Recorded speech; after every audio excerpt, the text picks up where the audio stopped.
Ghetto Cowboy, Chapter 8. The old man pats me on the back. Harp said he and your mama are gonna talk again tonight on the phone. We'll get this mess cleaned up. Don't you worry. Meanwhile, eat up. Then come on out and ask for me.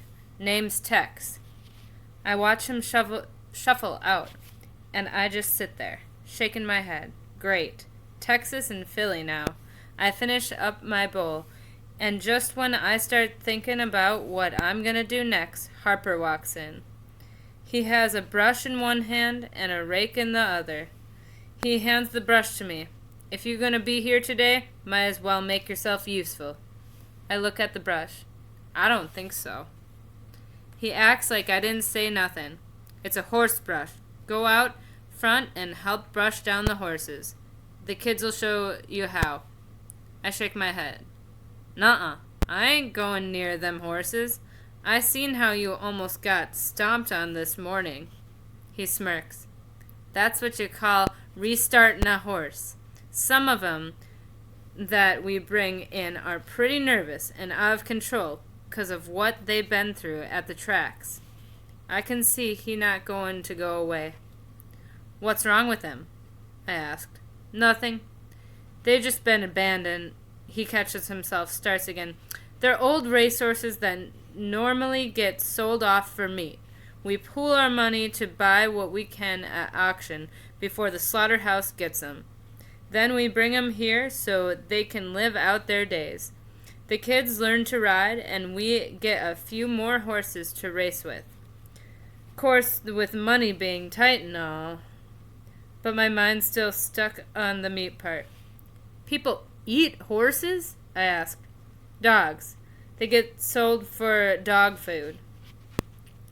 I feel like I've been sold for dog food, but I still ain't getting near them things. I'll just stay here, thanks, I say. He shakes his head. The heck you will. If you here, you gotta help out. Everybody works. All those kids work, and so will you. I don't say nothing. Just stare hard at that brush. He can see I really got my mind set, 'cause after a few seconds, he holds out the rake. Fine. Then you go muck the stalls in the Ritz-Carlton instead. I'm confused until I find out the Ritz-Carlton is what they call the main stable. They call it that as a joke, 'cause it's definitely not a luxury hotel. In fact, when I see it, I know this as far from luxury as a horse can get.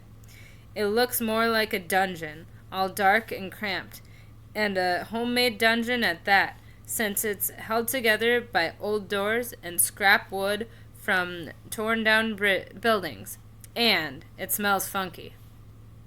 When I see what needs cleaning up, I think, no way. There's piles of muck all over, and I mean the kind that comes out of a horse. Man, these things must eat a lot. Harper leaves me there with the rake and a wheelbarrow and says I got till sundown to finish picking up all this crap.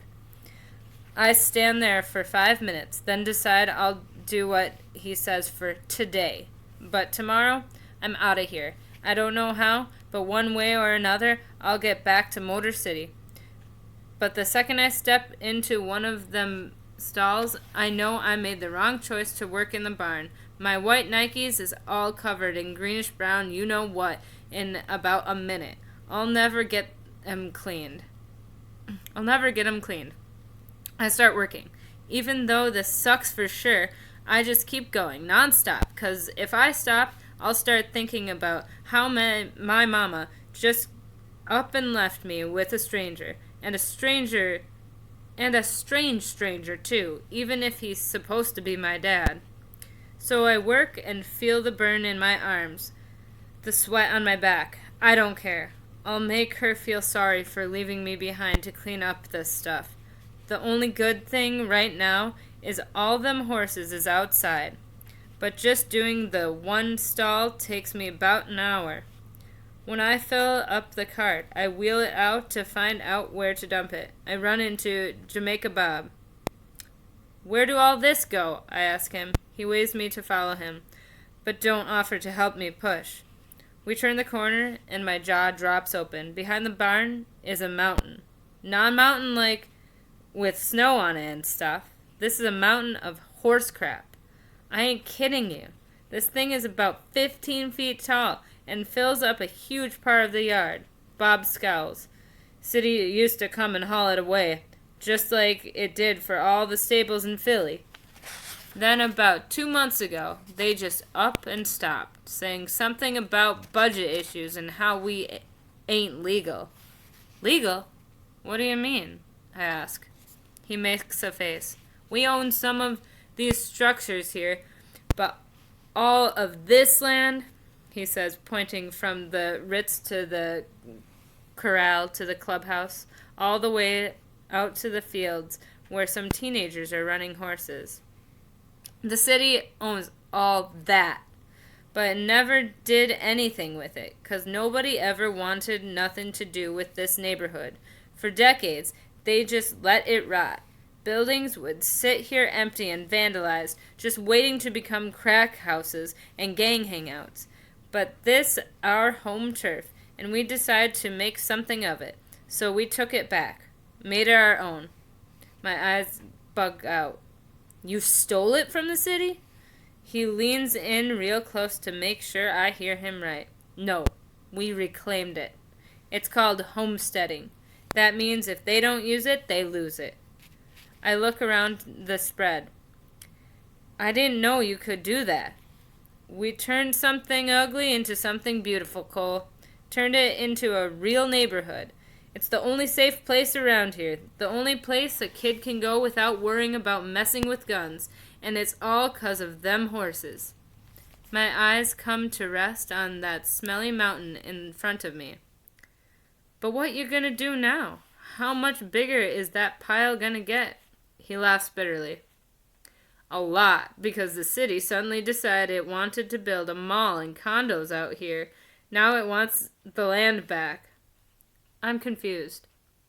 What's that got to do with this? I say, pointing at the pile. He takes his hat off, wipes his brow. Everything. He looks up and sees a neighbor staring out her window at him. She don't look happy and shuts her curtains. See? The neighbors always liked us, but now they see this pile growing in the heat and humidity of summer, where it smells 10 times worse and, well, you get the picture. City stopped service in order to divide us.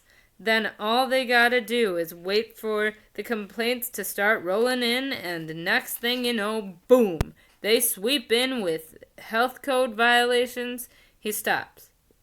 Must see it. He lost me. Shrugs. Just shovel this onto the pile. It won't matter much, 'cause they'll be coming to shut us down soon. Before I can say why, he gestures over to something covered with a tarp. My jaw drops again when I see a hoof sticking out from underneath the tarp. Is that? Yup. But we got nowhere to take it, just like we got nowhere to haul this pile. And it ain't even our horse, he spits. Yup, the end is coming. That much I know.